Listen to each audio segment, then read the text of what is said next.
Hi there! In this video, I'll show you how to remove age restriction on YouTube.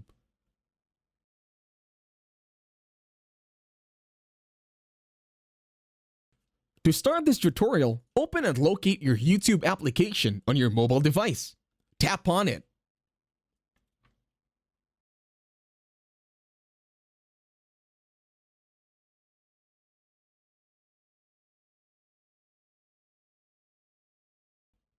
Now wait for YouTube application to fully load on your mobile device.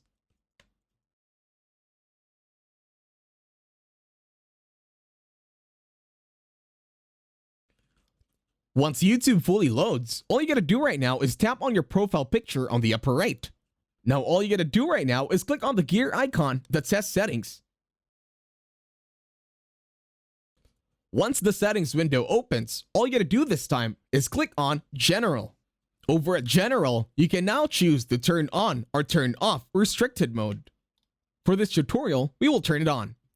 And that's it. You can turn it off right now if you want to remove age restriction on YouTube. Thank you very much for watching. Don't forget to leave a like, share, and please subscribe.